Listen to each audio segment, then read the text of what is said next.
Nous vous disons merci pour votre mobilisation sur notre chaîne. Bonsoir chez vous et bienvenue à suivre la grande édition du journal de ce soir et d'abord les grandes lignes. Alaïno. L'artiste congolais Héritier Watanabe lance un appel vibrant à ses compatriotes. Il souligne que l'amour pour la RDC ne se limite pas aux paroles mais exige des actions concrètes, un engagement partagé et une responsabilité collective. Watanabe insiste sur la nécessité de cultiver la fierté d'être congolais. Watanabe est à suivre dans ce journal. Toujours à l'AIN. La MONUSCO, par l'intermédiaire de son unité spéciale du contingent brésilien, a dispensé une formation de combat en jungle à 94 militaires des FARDC à Beni au Nord Kivu.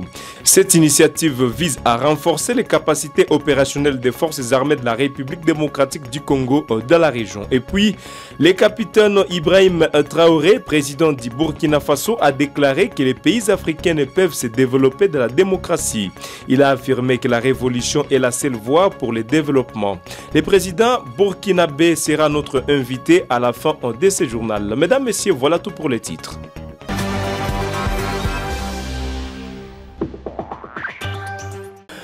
Mesdames, Messieurs, bienvenue au développement de ce titre et ouvrons ce journal par cette brève information dans l'Est de la République démocratique du Congo. Une accalmie relative règne ce lundi dans le village de Remeka et Bukumbiriri après des violents affrontements ce dimanche matin entre les rebelles du M23 et les combattants à Ouazalendo.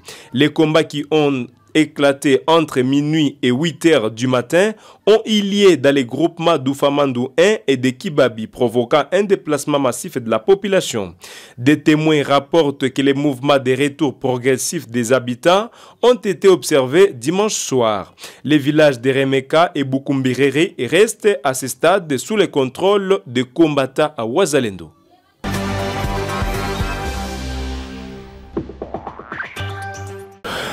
La ministre de l'Enseignement supérieur et universitaire Marie-Thérèse Sombo s'est rendue à l'Académie militaire de Kananga. Cette visite s'inscrit dans le cadre de la promotion de l'éducation et de la formation des jeunes dans le secteur militaire. Plus de détails, c'est à suivre dans ces reportages.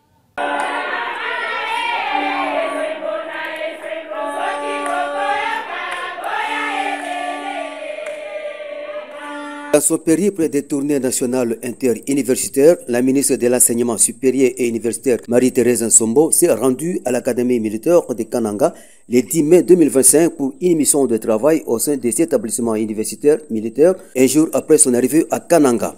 La professeure Marie-Thérèse Nsombo n'a pas intériorisé son sentiment de joie.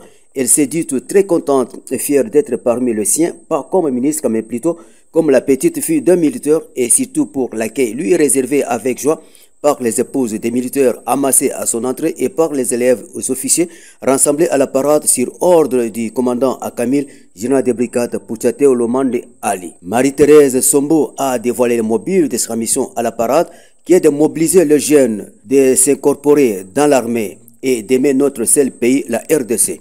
La dite mission rentre dans le cadre d'éveil patriotique sur demande du chef de l'État, Félix Antoine Tshisekedi, a renchéri son Excellence la ministre.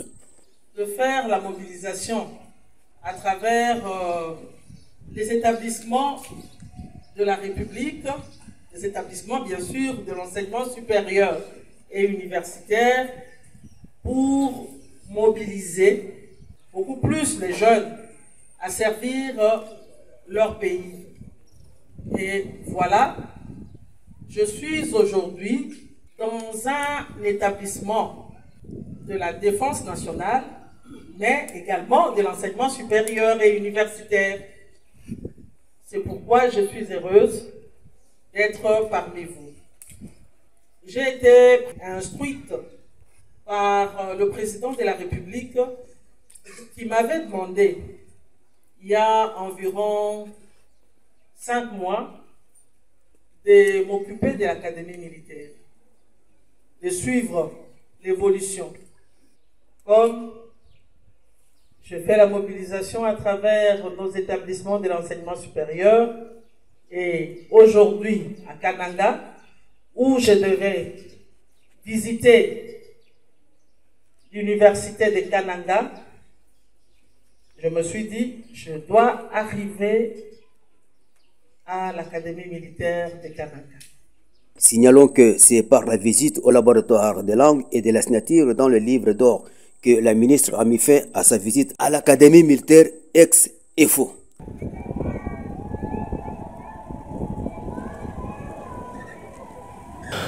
Human Rights Watch a déclaré que la justice est essentielle pour une paix durable dans la région des Grands Lacs en Afrique. L'organisation appelle à l'inclusion de l'obligation à rendre des comptes pour les violations graves dans les négociations de paix entre la République démocratique du Congo et la République du Rwanda. Reportage. Alors que les États-Unis s'engagent à mettre fin au conflit dans la région de Grands Lacs, Human Rights Watch met en garde contre l'oubli d'un élément crucial, la justice. L'ONG souligne que l'impunité pour les violations graves des droits humains est un facteur majeur de l'instabilité dans l'Est de la République démocratique du Congo. Les efforts de paix ne peuvent ignorer l'incapacité historique à punir les responsables d'atrocités, affirme Human Rights Watch, rappelant que les forces armées rwandaises et congolaises, ainsi que les groupes armés qu'elles soutiennent, ont commis des crimes de guerre et des crimes contre l'humanité, notamment des meurtres, des viols et des pillages. L'accord de paix annoncé par les États-Unis, qui inclut un volet économique permettant aux entreprises américaines d'investir dans les mines congolaises, soulève des inquiétudes. Human Rights Watch craint que la course aux ressources ne favorise la corruption et la violation des droits humains si la question de la responsabilité n'est pas intégrée au processus de paix. Il est impératif que les lieux entre les conflits, les abus, la corruption et l'exploitation des ressources ne soient correctement prises en compte, insiste l'organisation. Pourtant, la question de la justice pour les crimes commis en République démocratique du Congo n'a pas été abordée dans les négociations de paix. Aucun responsable n'a été traduit en justice pour son soutien aux groupes armés. Et les engagements à cesser ces soutiens semblent rester lettre morte. Les gouvernements congolais accusent les Rwandais de violer l'accord de paix en soutenant le M23. Le vice-ministre congolais de la Justice, Samuel Mbemba, a dénoncé ces actions devant la Commission africaine des droits de l'homme et des peuples, réaffirmant la volonté de Kinshasa de rétablir la paix et de résoudre les différends entre Kigali. Human Rights Watch appelle à l'inclusion de l'obligation de rendre des comptes dans les négociations de paix, soulignant que la justice est essentielle pour une paix durable dans la région. L'organisation met en garde contre les risques d'une paix fragile bâtie sur l'impunité. L'artiste congolais héritier Watanabe lance un appel vibrant à ses compatriotes. Il souligne que l'amour pour la RDC ne se limite pas aux paroles, mais exige des actions concrètes, un engagement partagé et une responsabilité collective. Watanabe insiste sur la nécessité de cultiver la fierté d'être congolais, de défendre les valeurs et de la culture du pays et surtout de préserver la dignité nationale. Watanabe est dans ses propos recueillis pour vous par votre rédaction. Mesdames et messieurs, chers compatriotes, distingués invités, c'est avec une grande émotion et une immense fierté que je me tiens devant vous aujourd'hui, non pas seulement comme artiste, mais comme citoyen engagé, amoureux de son pays. La musique, notre rumba chérie, est bien plus qu'un art ou un divertissement. Elle est mémoire, elle est résistance, elle est espoir. Elle a raconté notre histoire, chanté nos luttes, pleuré nos douleurs et célébré nos victoires. Aujourd'hui, elle est aussi un appel à la conscience, un appel à l'éveil patriotique. Nous vivons une époque où aimer son pays ne se limite pas aux mots. Il faut des actes, des engagements concrets, une responsabilité partagée. Et cela commence par la fierté d'être congolais, par la défense de nos valeurs, de notre culture et surtout de notre dignité. L'éveil patriotique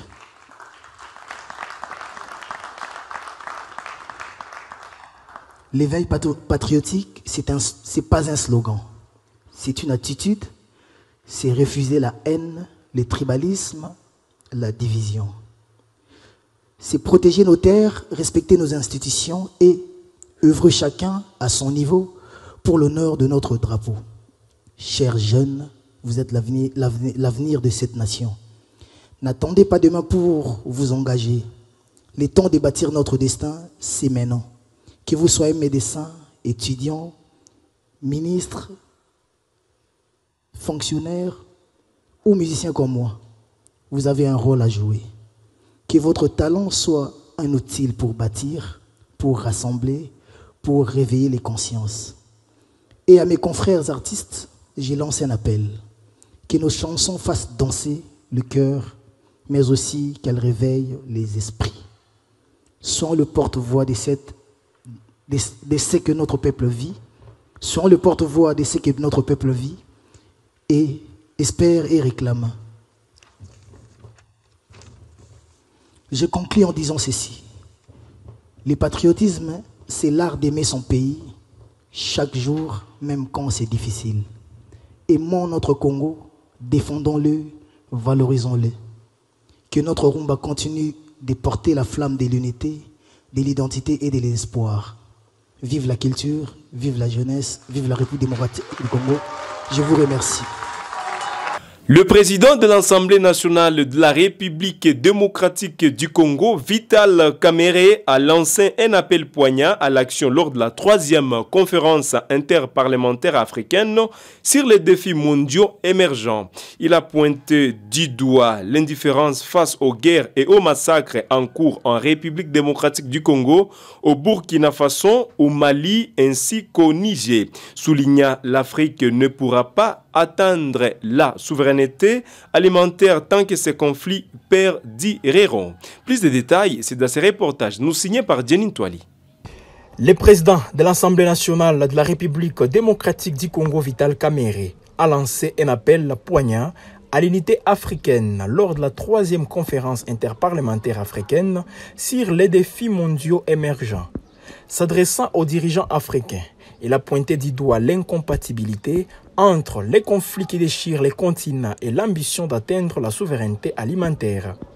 Comment pouvons-nous parler de développement économique alors que des guerres déchirent des familles en RDC, au Soudan du Sud, au Mali, au Niger et au Burkina Faso? S'est interrogé Kamerhe. Le silence face à ces tragédies est inacceptable. Nous devons mettre fin au bruit des armes et privilégier la solidarité africaine que nos pères de l'indépendance ont prônée. Pour Kamerhe, la paix est la condition sine qua non pour un développement durable. Nous devons nous aimer les uns les autres et préserver notre souveraineté. La ZLECAf, la consolidation des marchés communs africains est essentielle pour atteindre la souveraineté alimentaire. Mais cela nécessite des investissements dans les infrastructures, les routes d'intérêt général et la desserte agricole.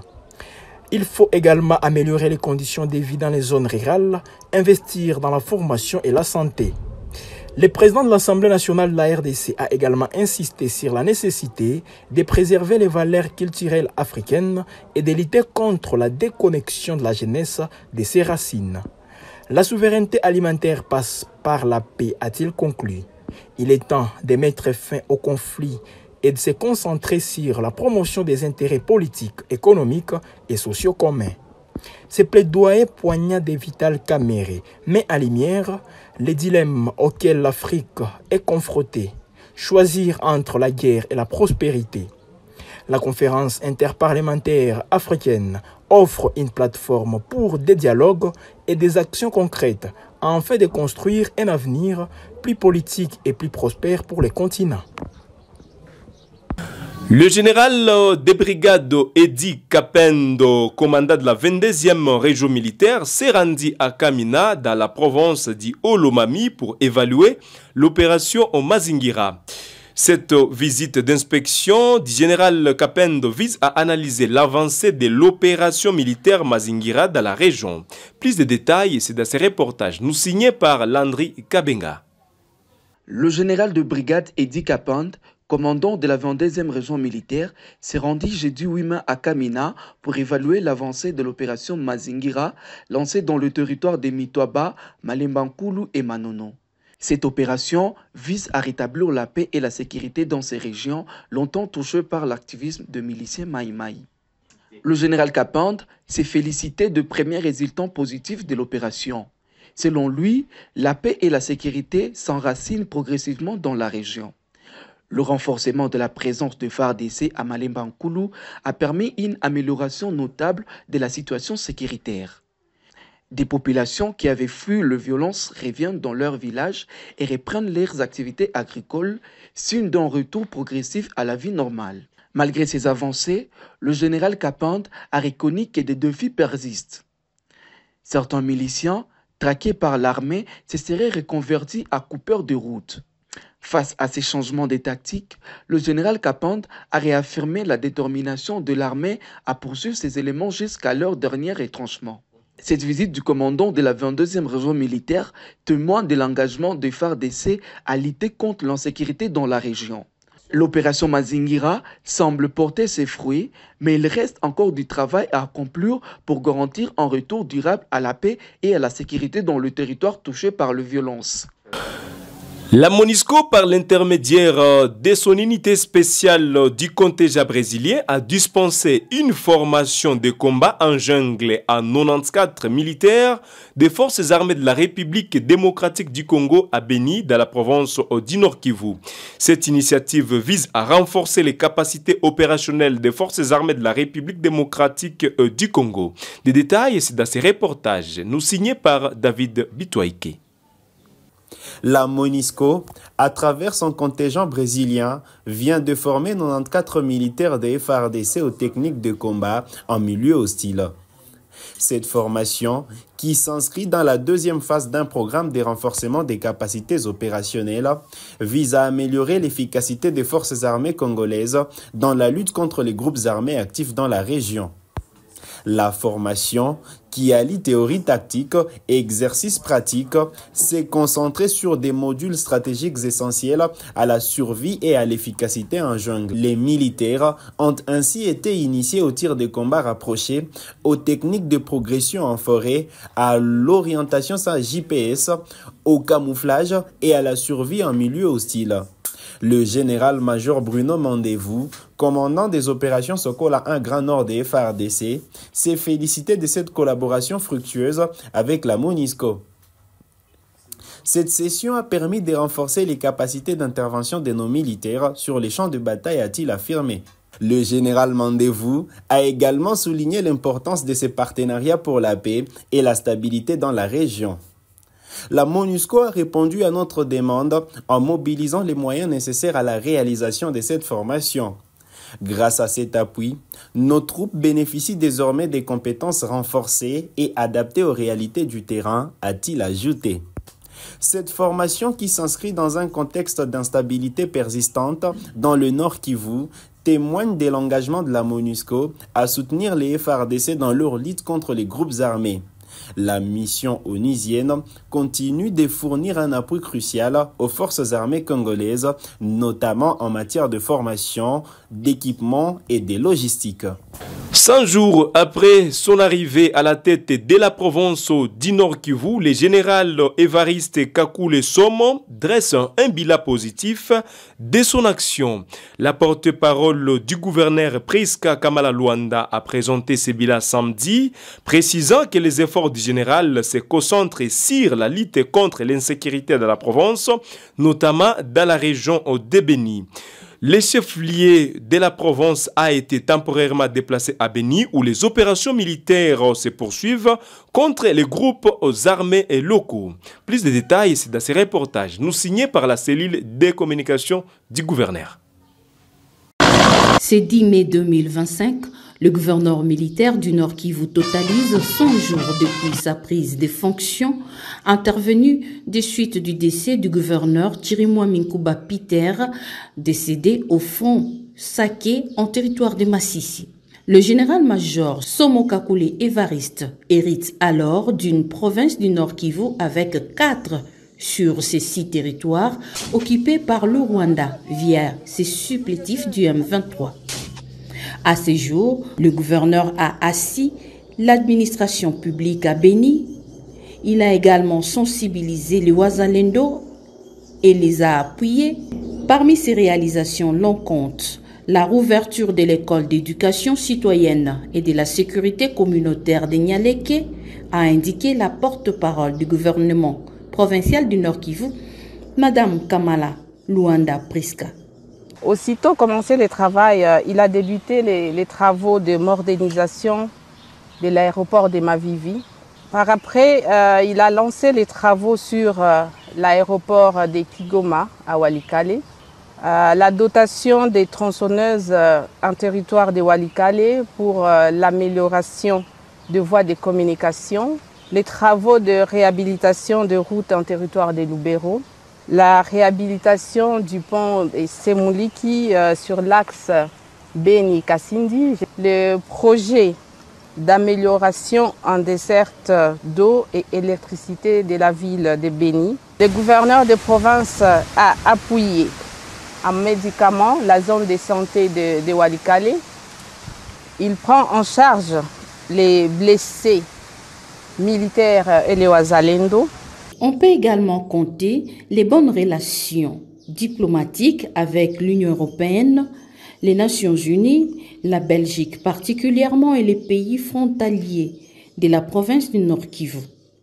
Les dons en médicaments pour le Wazalendo et les FARDC sont également à compter dans l'actif du gouverneur militaire du Nord Kivu. Le chantier aéroport, mais également l'appui à la police nationale congolaise en engin roulant. La liste n'est pas exhaustive.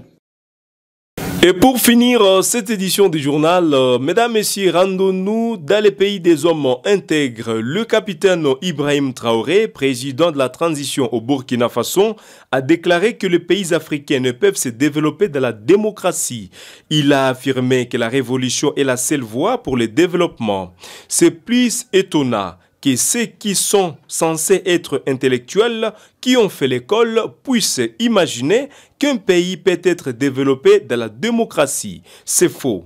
La démocratie n'est que l'aboutissement. On passe forcément à une révolution et nous sommes bien en évolution, a déclaré le président Ibrahim Traoré, que nous vous proposons d'ailleurs de suivre dans ses propos. Et s'il faut qu'on le dise haut et fort ici, nous ne sommes pas dans une démocratie, nous sommes bien en révolution progressiste populaire. Il faut que tout le monde comprenne ça. Et c'est d'ailleurs plus étonnant que ceux-là qui sont censés être les intellectuels qui ont fait l'école peuvent imaginer qu'un pays peut se développer dans la démocratie. C'est faux. Quand on nous cite un seul pays qui s'est développé dans la démocratie, ce n'est pas possible. La démocratie n'est que l'aboutissement. On passe forcément par une révolution et nous sommes bel et bien en révolution. Ceux qui ne l'avaient pas compris, on le dit encore haut et fort. Il faut que tout le monde incorpore cela. Et notre rôle de communiquer, d'expliquer, de faire comprendre ce que c'est que notre révolution, nous allons continuer à le jouer.